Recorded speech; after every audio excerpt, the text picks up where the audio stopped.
قلائد الجواہر کے اندر ایک شریف نامی شخص کا واقعہ بیان ہوا.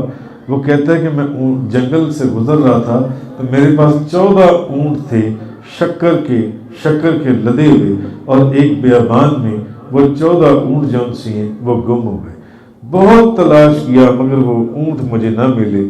تو مجھے حضور غوث اعظم شیخ عبد القادر جیلانی آپ کا یہ فرمان یاد آیا کہ جب بھی تمہیں کوئی پریشانی ہو میرا نام پکارنا، وہ پریشانی دور ہو جائے گی. اس نے فوراً کہا، وہ کہتا ہے کہ میں نے کہا قلائد الجواہر میں یہ واقعہ لکھا ہے، وہ کہتا ہے میں نے فوراً کہا کہ بغداد کی طرف منہ کر کے یا شیخ عبد القادر جیلانی میرے اونٹ گم ہو گئے ہیں.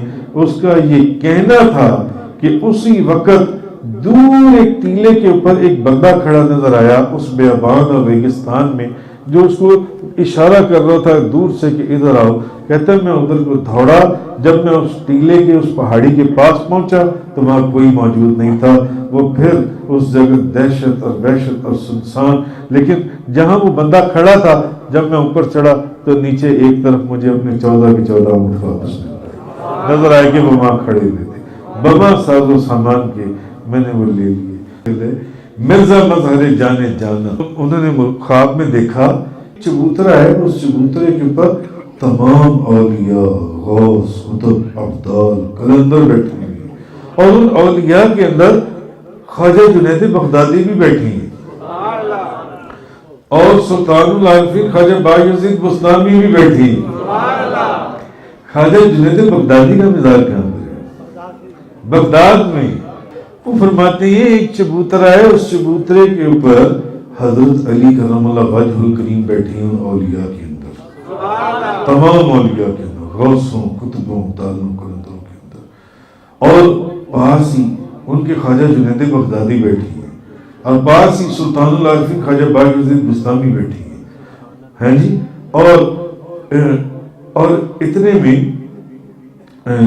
میں دیکھتا ہوں کہ حضرت علی کرم اللہ وجہ الکریم جو ہے وہ ایک فقیر ہے، فقیر سولیدہ بال، اور اس کے جسم کے اوپر مٹی اور پھٹے پرانے کپڑے. وہ ایک فقیر کا ہاتھ بڑی عظمت سے پکڑا ہوا ہے. کس نے؟ حضرت علی نے، حضرت علی کرم اللہ وجہ الکریم نے.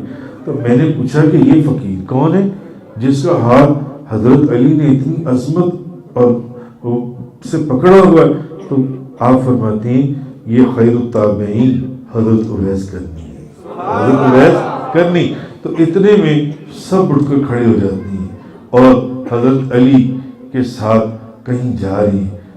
تو چاروں بزرگوں پر میں پوچھتا ہوں کہ یہ سارے اولیاء ان 4 بزرگوں کے ساتھ کہاں جا رہی ہیں؟ تو مجھے آگے سے جواب ملتا ہے آج دلی میں کسی بزرگ کے ہاں حضور غوث اعظم کے عرس اور 11ویں شریف کی محفل ہے، ہم سب وہاں جا رہے ہیں.